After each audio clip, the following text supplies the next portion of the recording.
During a live talk show, Emma Reeves suddenly opened up about a life-changing act of kindness Keanu had done for her years ago, one he never expected to be mentioned on camera. Her emotional confession stunned the audience and left Keanu completely speechless, fighting back tears as the studio fell silent. The night everything shifted. If you'd been in the control room that night, you would have felt it too.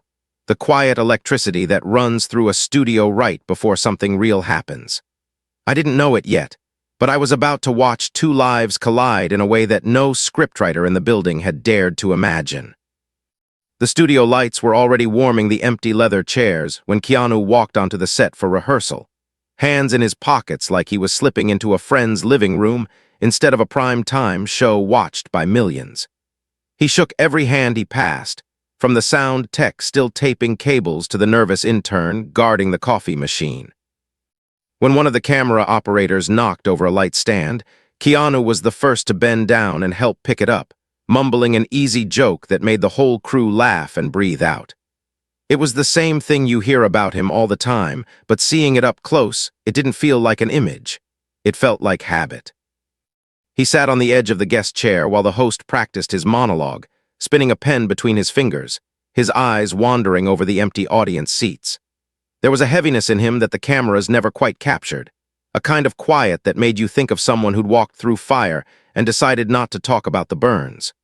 When the producer leaned in to explain the order of the segments, he just nodded, asking more about the charity we were featuring than about his own interview. That was the thing about him.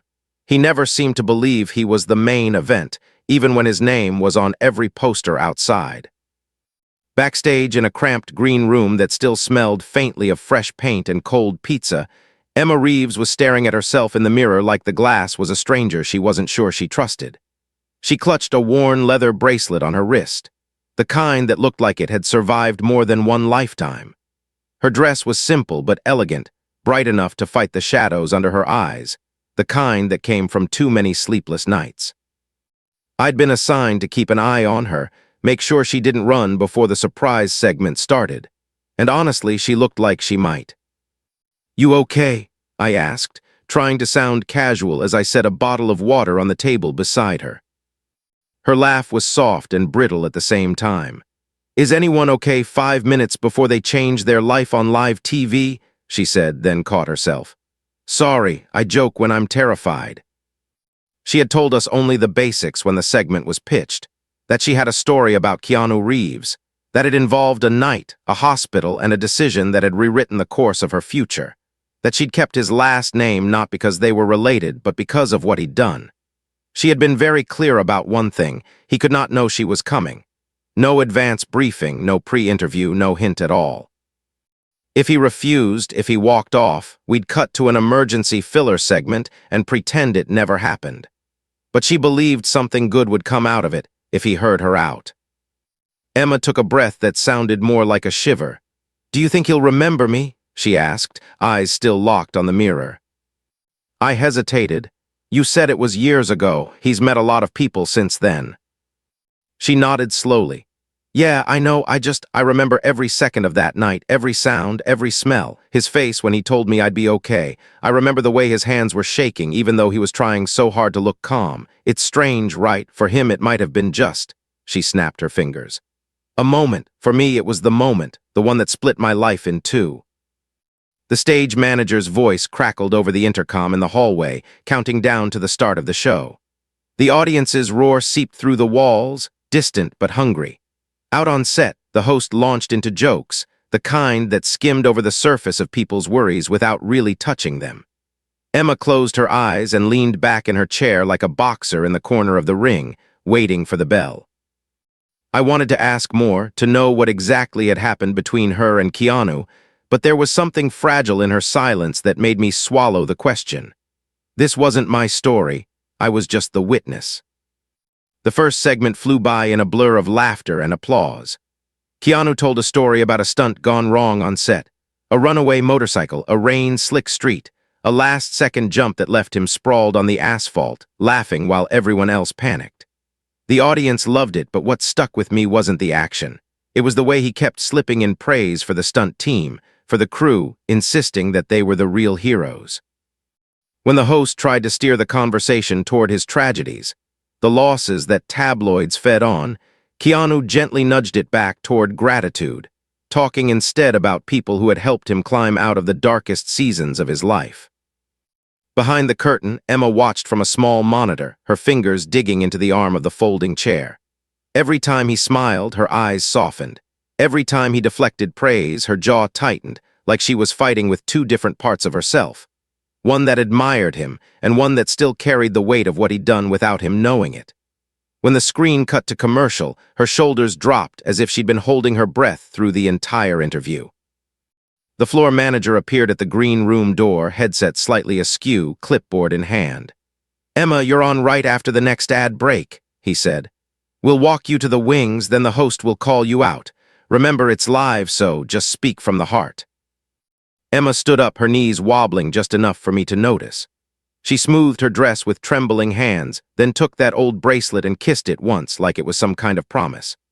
"That's the plan," she murmured, though her voice didn't sound convinced. As we walked down the narrow hallway toward the stage, the memories she'd tried to hold back finally slipped out in pieces. Sirens, shattered glass, a smoke-filled bus, the smell of gasoline and burnt metal, a hand reaching for hers through the chaos. Each fragment made the picture in my head darker and sharper. We reached the edge of the curtain just as the show came back from commercial. From where we stood, we could see Keanu in profile under the blinding lights, the audience behind him a blurred sea of faces and phones. The host was smiling into the camera, building up to our special surprise guest, the words rolling off his tongue like another fun segment, nothing more.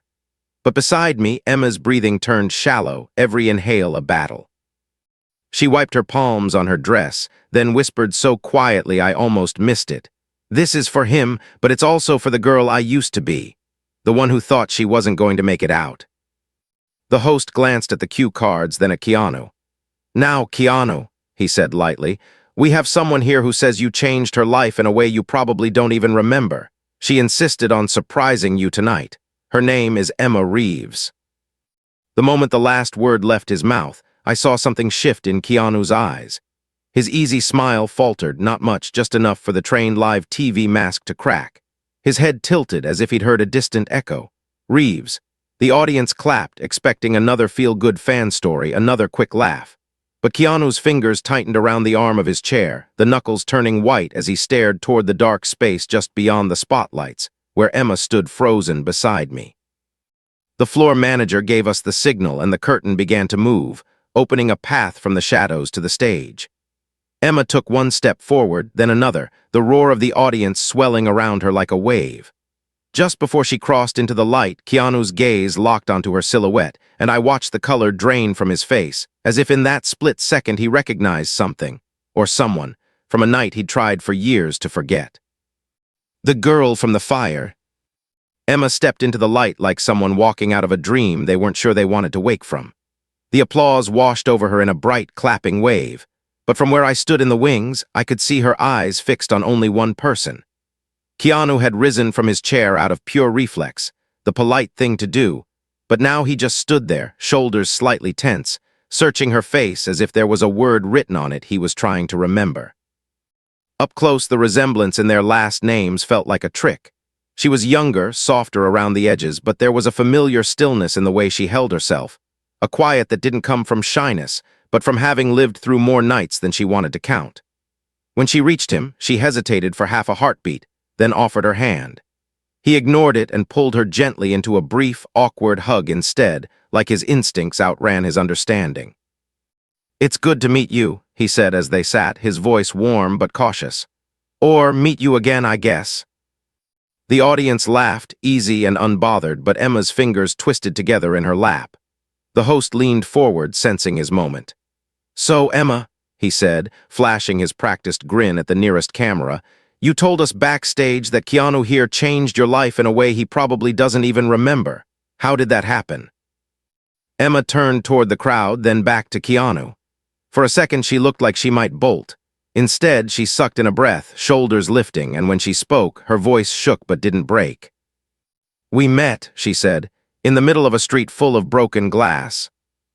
The laughter died faster than any director's signal could have killed it. The studio seemed to contract around her words. Keanu's brows pulled together, the first real crack in his laid-back calm.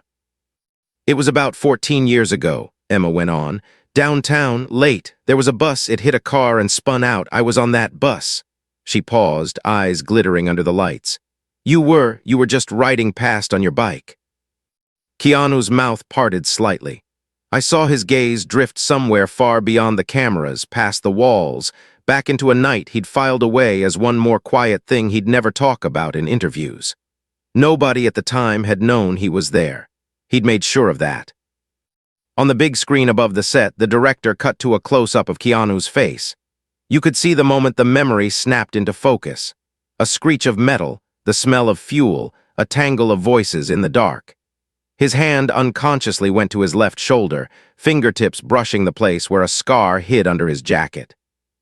"You pulled people out of the bus," Emma said softly. "You climbed in through the back window even though the engine was still smoking. You kept telling everyone, one at a time, I've got you, you're okay, even when you so clearly were not okay yourself." The host blinked. This wasn't the light-hearted confession he'd expected. "You remember all that?" he asked, trying to thread some ease back into the moment. "I remember everything," Emma answered. "The glass in my hair, the noise, my legs stuck under the seat, the panic when nobody could reach me. And then—" She looked straight at Keanu and her voice dropped. "And then I remember your face leaning in through the window. You had a cut on your forehead. Your hands were shaking, but you smiled at me like we were just two people meeting at a coffee shop."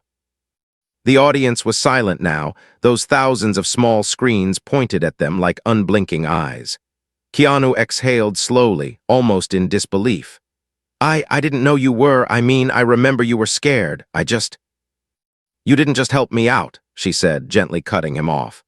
"You stayed. You sat on the curb with me while we waited for the ambulance. You gave me your jacket because I was trembling too hard to hold the blanket they'd thrown over me. And when the paramedics said they needed the space for families first, I remember you said, 'She is someone's family. She's staying.'" He swallowed hard. Yeah, I remember that." The host, sensing the weight of the moment, leaned back and let the silence breathe.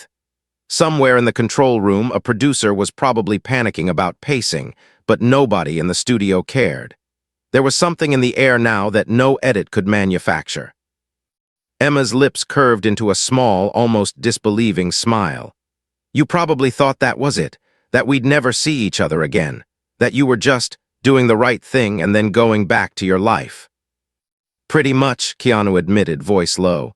"You were hurt, but you were alive. The EMTs took over. I got out of the way." "You did more than get out of the way," she said. "You came to the hospital." The cameras all moved at once. Keanu blinked. How do you know that?" "You thought I was asleep." Her eyes shimmered with the memory. "I heard you arguing in the hallway with someone from the studio. They wanted you to leave because you had an early call time the next morning. I remember your exact words. You said, 'I'm not leaving until I know that girl is going to be okay.'" A flush crept up his neck, embarrassment and something deeper braided together.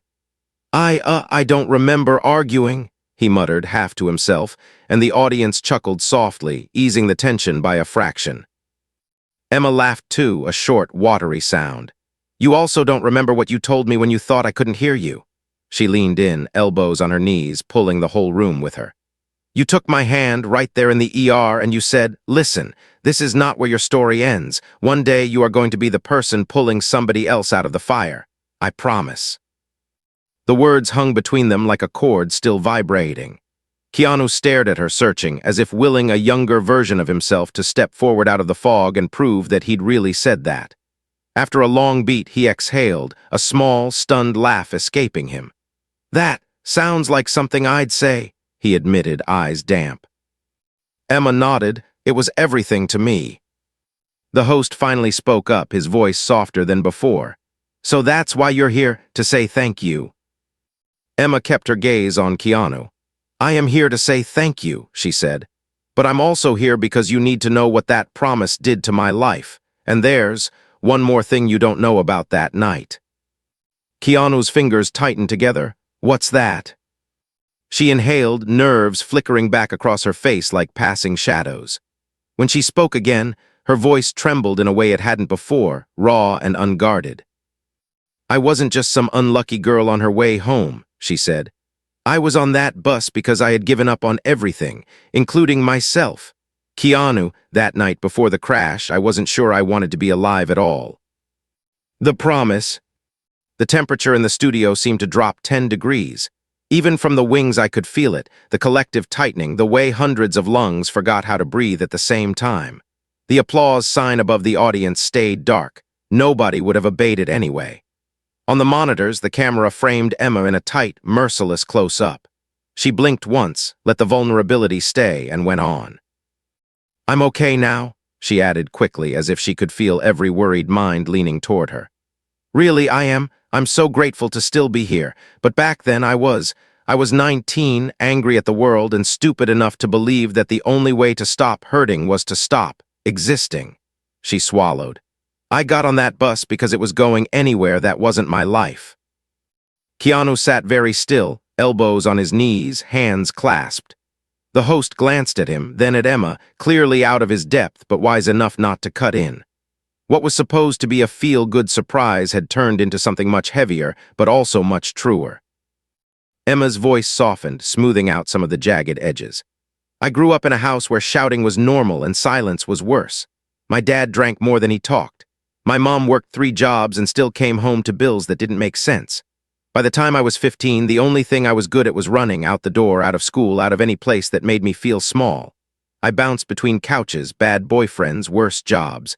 I told myself I was free, but really I was just falling with style." A few people in the audience let out sad little laughs. The host smiled too, but his eyes stayed serious. "That week," she continued, "everything crashed at once. I got fired. I got evicted. My dad ended up in jail after a bar fight. I remember standing on a bridge that night, watching the cars pass underneath and thinking how easy it would be to just step over and disappear. No one would miss what I had become. That was the story I kept telling myself." She paused, letting the words settle, not as shock value, but as something many listening had maybe whispered to themselves at 3 in the morning. Her next breath came steadier. "But I didn't jump," she said. "I got on the last bus instead. I don't know why. Maybe some small, stubborn part of me still wanted a way out that didn't involve an ending. I sat in the back, hugging my bag, trying not to cry. And then fate, or bad luck, or maybe a messed up kind of grace, hit that bus with a car and spun my whole world sideways." On the big screen above them, the director cut to Keanu. His jaw was tight now, eyes glossy but focused, as if he were forcing himself to stand still inside the story rather than flee it. "I remember the sound of metal," Emma said, her hands unconsciously miming the jolt. "I remember screaming that wasn't even mine. I remember being sure that this was it, that this was what I deserved for wasting the life I'd been given." Her voice thinned, then steadied again. "But then there was your voice cutting through all of it. Calm, firm, completely unreasonable." A reluctant smile tugged at Keanu's lips. "Unreasonable. You were telling people they were going to be okay when nobody could possibly know that yet," she said, and the audience chuckled softly. "You were crawling across broken glass in a leather jacket like it was an action movie, and not a very real chance you were going to get yourself killed." He ducked his head, embarrassed, and for a precious few seconds, the room exhaled in a ripple of laughter. "You reached me last," Emma continued. "My leg was trapped. I was trying not to breathe too hard because every breath tasted like smoke. And then there you were, upside down in the window, grinning at me like an idiot." The camera caught the faint color rising in his cheeks. "Did I at least say something cool?" he asked, half teasing, half hoping. Emma's smile turned luminous, remembering. "You said, 'Hey, I'm Keanu. This is not how your story ends. I need you to believe me, okay?' And I wanted to tell you I didn't have a story, that I'd already ruined it. But you looked at me like you could see past all of that. You said, 'If you're breathing, the plot is still moving. Stay with me.'" The audience murmured, a collective wow rolling through the seats. Keanu shook his head, somewhere between humbled and stunned. "I talk too much," he muttered, wiping quickly at one eye, and they laughed again, gentler this time. "You got me out," Emma said. "You rode in the ambulance with me even though they told you they didn't have room.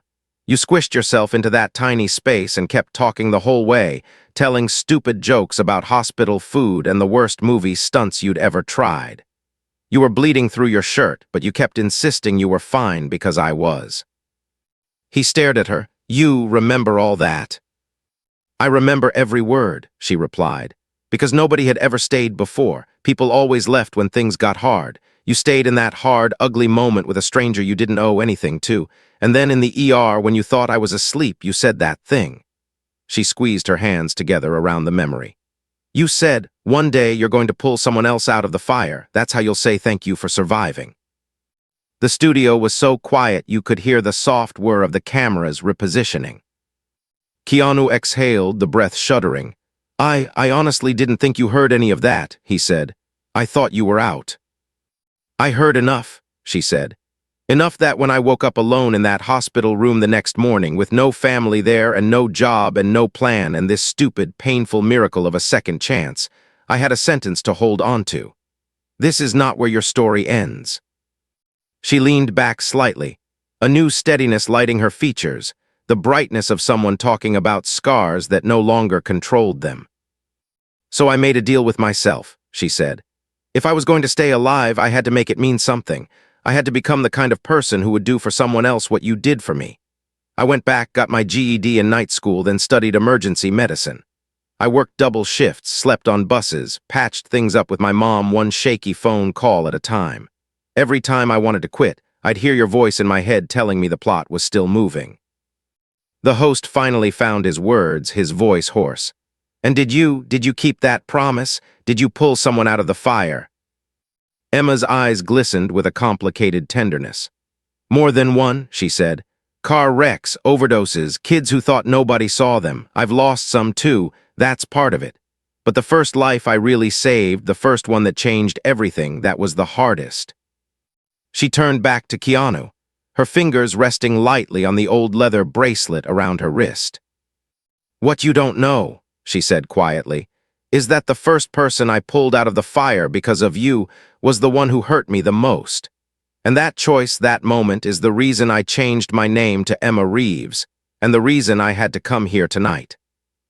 The red tally light on the main camera blinked, live and unblinking, as the whole room leaned forward, bracing for a truth none of us were sure we were ready to hear.